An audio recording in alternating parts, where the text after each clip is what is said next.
lectures on MLA format and documentation. Why is documentation and formatting style so important? Why do your instructors even care what size the margins are or where your heading goes? Well, try to think of formatting kind of like dressing. When you go to a job interview, you make sure to dress in a certain way so you can impress your potential employer. You wouldn't show up to a job interview wearing flip-flops and cut-off shorts because you know that they expect you to look nice. Now, your ability to own a nice suit may not have anything to do with your ability to actually do the job. Knowing how to dress doesn't mean that you're going to be, say, trustworthy enough to deal with money at a bank, or even that you're going to be capable of taking orders at a restaurant. However, employers want to see, first of all, that you care. The fact that you tried to dress up nicely shows that you care about doing a good job. Second, dressing the right way shows that you understand the situation you're entering into.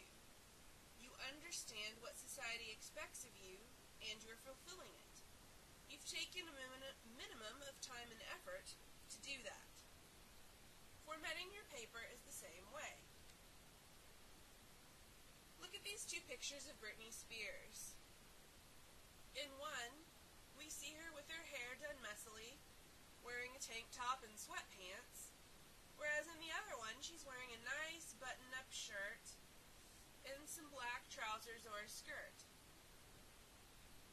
It's obvious which one of these she looks nicer in. If you came across one of these two people on the street, you'd have different expectations based on how they looked. The same goes for your essay. When your instructor opens up the essay, he or she wants to see that you have done the minimum amount of work to put your paper in the proper order. They want to see that you've dressed it up correctly.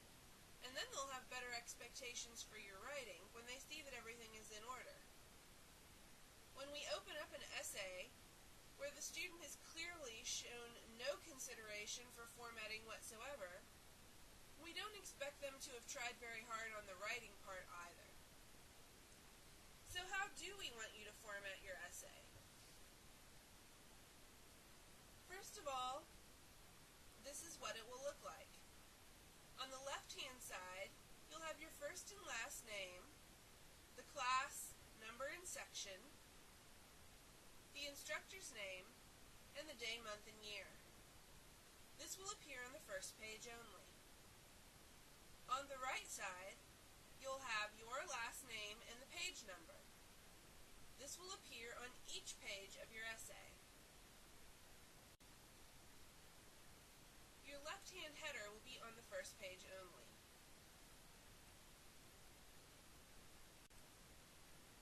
Here is how to put those elements into a blank Word document. I suggest typing your left-hand header into the body of the essay. That way you don't have to worry about creating a different header for the first page and subsequent pages. Double-click at the top of the page in Microsoft Word to get into the header and footer section.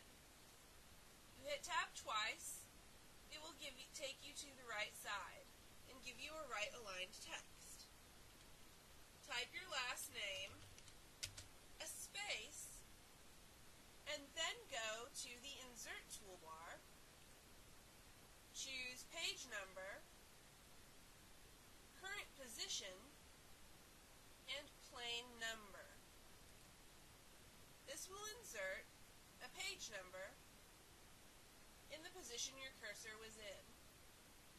To close back out of the header and footer, click back under Header and Footer Tools to the Close Header and Footer button. Now you're typing in the body of your essay again. Notice, when you start a new page, the new page will have the same header, except it will automatically update the page number for each page. Notice that I held down Control and hit Enter to get a new page here. This is a good idea to do to start your works cited.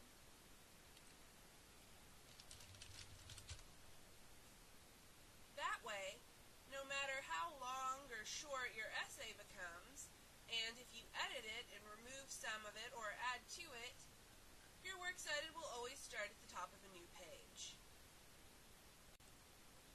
If you've typed your left-hand header into the body of the paper, as I suggested, you'll hit Enter twice and then type the title of your paper.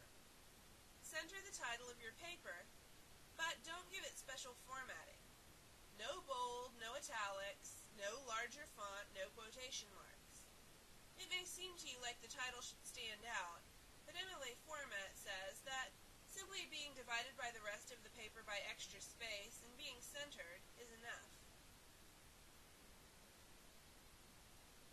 Then start your paper. Each paragraph should be indented half an inch. The entire essay should be double-spaced. You may double-space your left-hand header if you want, but you don't have to.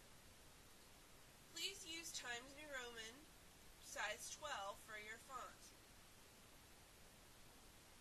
It's best to write long sections of text in a font with serifs.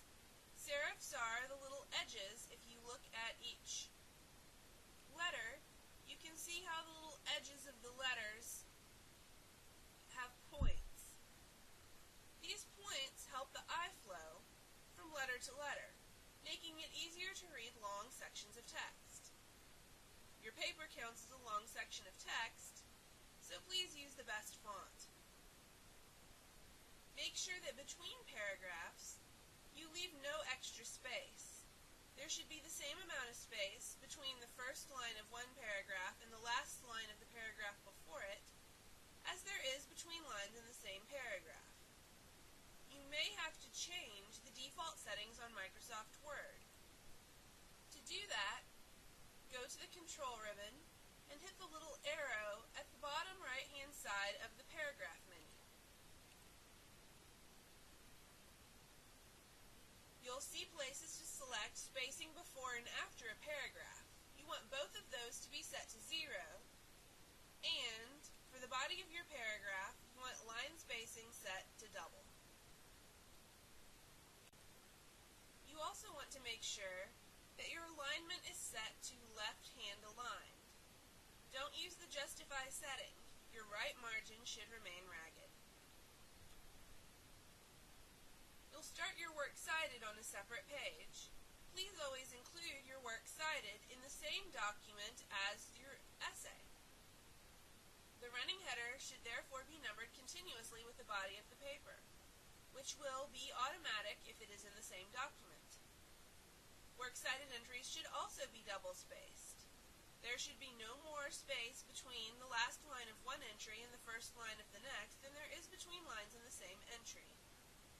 You should use the same font of the paper, and your title, Works Cited, should also be centered at the top of the page and not have any special formatting. Should be in the same exact font as the rest of the essay. Works cited entries have a hanging indentation. Instead of the first line being further in than the rest of the paragraph, the first line is farther out, and the rest of the paragraph is indented. To select for a hanging indentation, go back to the paragraph menu, where it says indentation in the middle section, go to the special menu and select hanging. You can see in the small preview window what that will look like.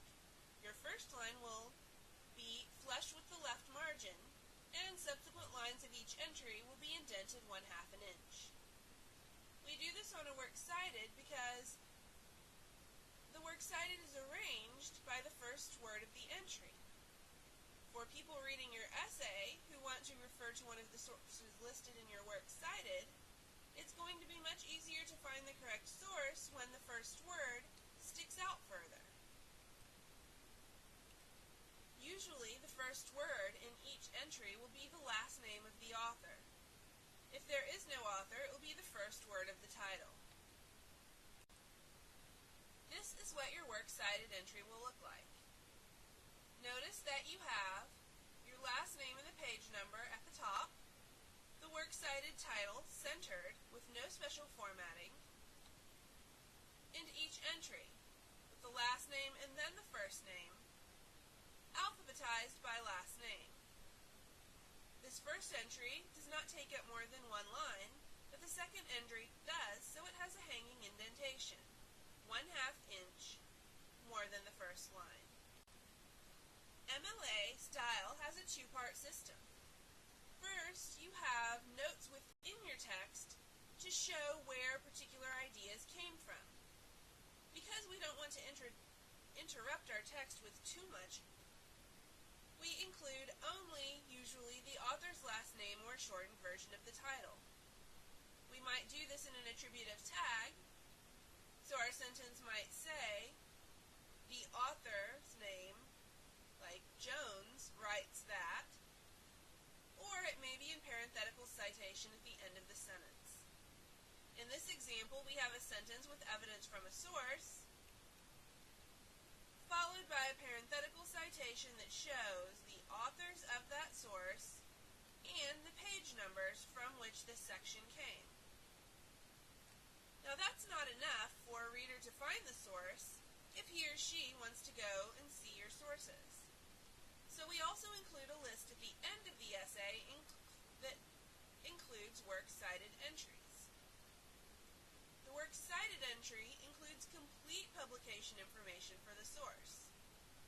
In this example works cited entry, we have the full names of all three authors, the title of the specific article, the periodical it came from, the month and year this periodical was published, the page range, and a notation indicating that this is a print source. Always remember that every source listed in your paper must be listed in the works cited. Also, every source you include in your works cited must be cited in the paper. Don't include works in the works cited that are relevant to your topic but that you don't actually cite from. Works are identified by the author's last name, if the author is known, or by a shortened version of the title of the article if there is no author listed. If the article is a chapter in a book or published in a periodical, make sure you're using the title of the article itself, not the title of the periodical. This does not mean you can't mention extra information if it's helpful. For example, you might want to say, in an article from the New York Times, because you think your readers will trust you more if they know where the article came from. That's fine as long as you provide the other information as well. You will never use a web address in parenthetical citations. Don't forget to include parenthetical citations every single time you quote directly from a source, paraphrase from a source, summarize from a source, or in general use any idea that came from a source, or sometimes you'll find the same information in several sources. You don't want to be vague, so you don't simply want to say, many people believe this, and leave it at that. Instead, you have two choices. First, you could cite them all, especially if there's a limited number and you have, say, 2 or 3 to list and not 20. This first example shows how the writer refers to many experts, which is too vague by itself, but since we have citation at the end, it's fine. Now we know that these are the experts that do agree with this sentiment. You could also acknowledge all and cite one. So you can say many experts believe something and give one example. In this case, we say, such as Robert Diaz. Then we only cite him and we provide his page number. But you have acknowledged that this idea does appear in more than one source. People who want to find more about that idea can go to Diaz and read what he has to say, but you have shown us that there are other sources that back this up as well. If an author makes a point or comes up with an idea that you already had, you still need to give that author credit for having their idea, especially since that author got their words published. You can phrase Phrase your sentence, however, so that you can give yourself and the author both credit for the idea.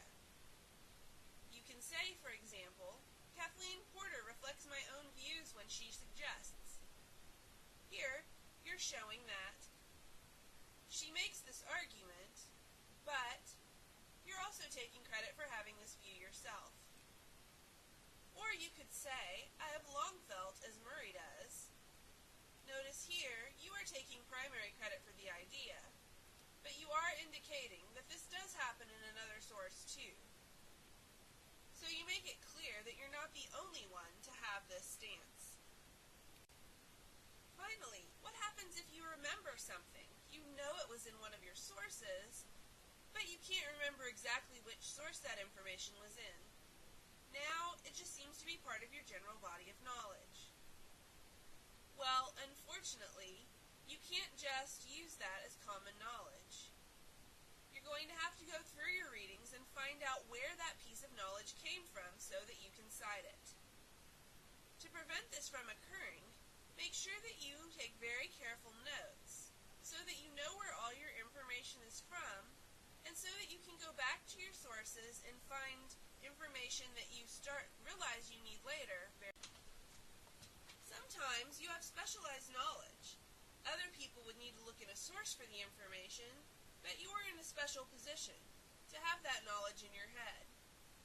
You don't need to go and find a source to reference things that you already know. For example, if you're a vet and you know things about medicine for guinea pigs. Or maybe you're a lifelong sports fan, so you've memorized some statistics for your favorite team.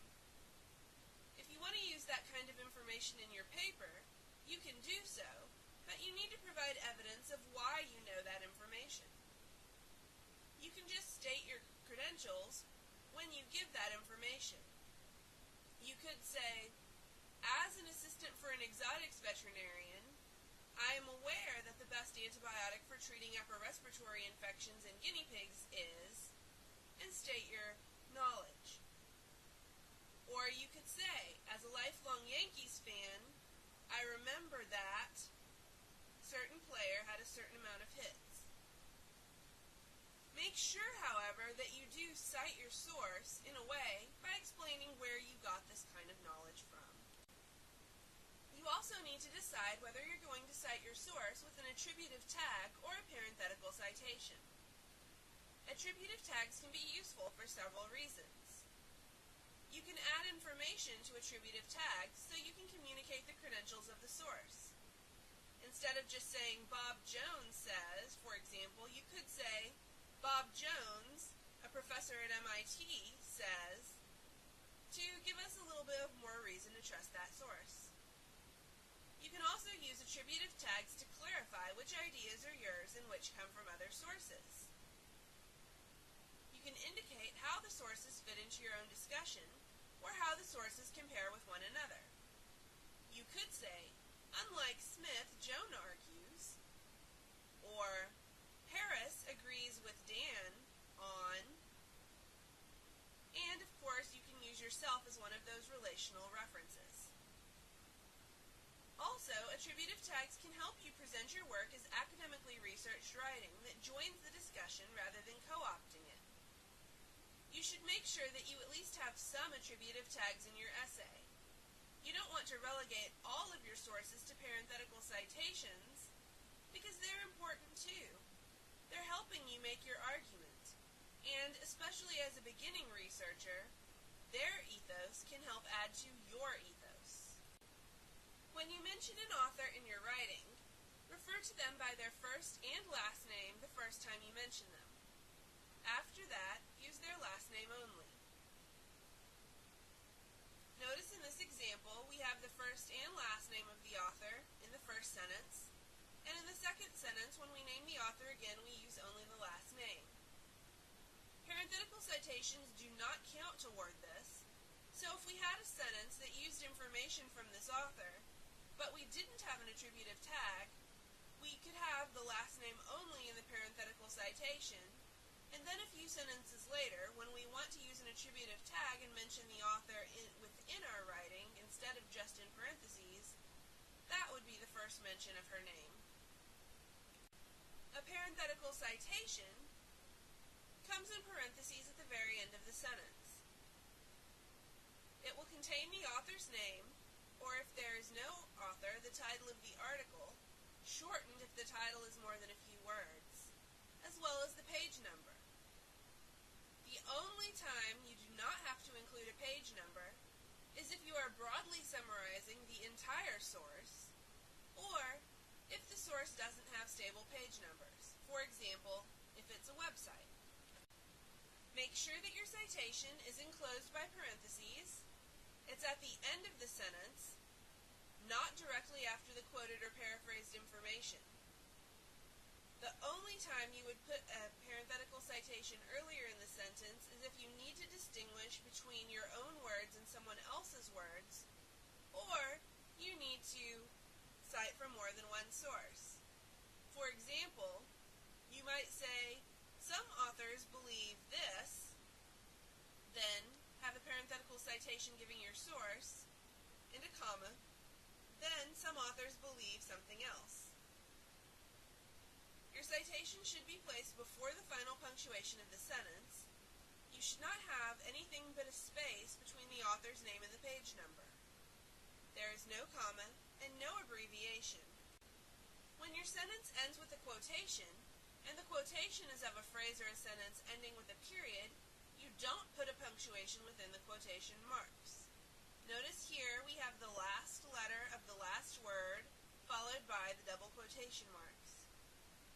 If, however, your quotation ends with a question mark or an exclamation mark, include the question or exclamation mark inside the quotation marks and include a period after the citation.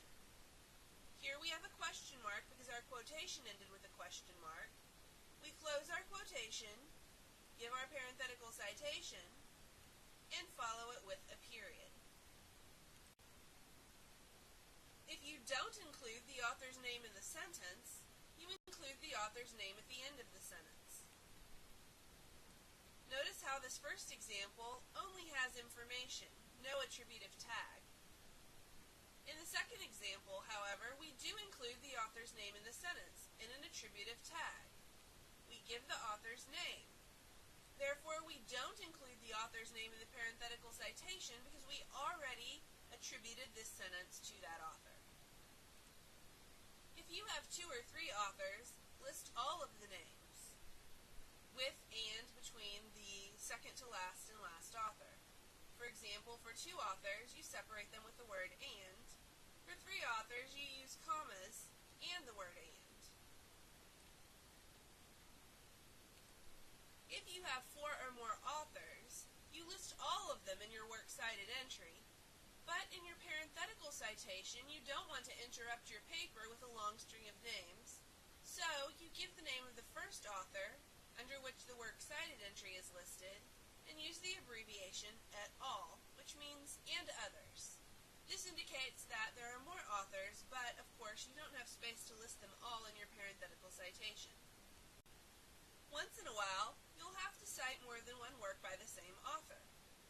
In this case, merely giving the author's last name in your sentence wouldn't be enough, because when the reader turned to your works cited, they would see several entries under that author.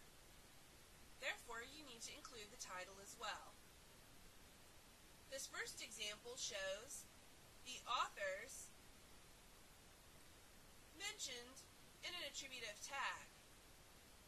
At the end, we give our page number, and we also give the name of the work that this piece of information comes from. Notice in the second example, we're quoting from a different work, but it's the same 2 authors.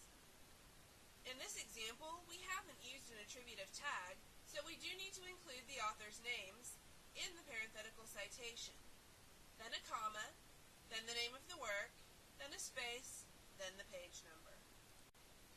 Many internet sources must be cited differently because they do not include page numbers. However, please keep in mind that just because you found a work on the internet does not mean that it doesn't have page numbers. For example, when you find a PDF through Academic Search Complete, that PDF should have page numbers and you should use them. Similarly, Similarly, if you're looking at an online book or an ebook, that work should have page numbers and you should use them. You should also use numbers if you have an internet source, an HTML source, that does number its passages. Sometimes these works will number paragraphs or insert page numbers where they believe page breaks should be. And if that's the case, you should use those numbers in your citation. However, many HTML works don't include page numbers or paragraph numbers. If they don't, you only need to include the author's name, or if there is no author, a shortened version of the title. In this first example, we give the author's name. We don't have a page number, so we don't have anything to put in a parenthetical citation. So this sentence is cited correctly. In the next example, we have another work that doesn't have any page numbers. We don't have an attributive tag, so we do need to include the author's name in parentheses at the end. However, because we don't have any page numbers, this parenthetical citation only includes the author's last name, not a number. Once in a while, one of your sources will refer to someone else. Maybe Jim Johnson quotes Mary Green, and you want to use that quotation in your essay. Keep in mind that it would be better if you could find the original source. But because we have limited time in a freshman composition class, go ahead and cite the person you want to cite, but make sure that you tell us where you found that quotation. You would not credit Mary Green, because if we looked under Mary Green in your work cited, we wouldn't find an entry, and we would get confused. Instead, you would have to cite Johnson, while also giving Mary Green credit. In this sentence, we used an attributive tag to say that this is Mary Green's idea. We've named her, but we also need to say where this is from. So, here at the end of the sentence, our parenthetical citation will say QTD for quoted in Johnson 18. That means if we go to your work cited, we look under Johnson, we find that work, and if we look on page 18 of that work, we will find the quotation by Mary Green. If we didn't want to use an attributive tag and we wanted to include Mary Green in the parenthetical citation, we would add her last name. The parenthetical citation would then read, Green, QTD in Johnson 18. And we would know that the information came from Mary Green and we got it by way of Johnson, who communicated it to us. If you have a long quotation that stretches over more than 4 lines of your essay, you need to give it special formatting.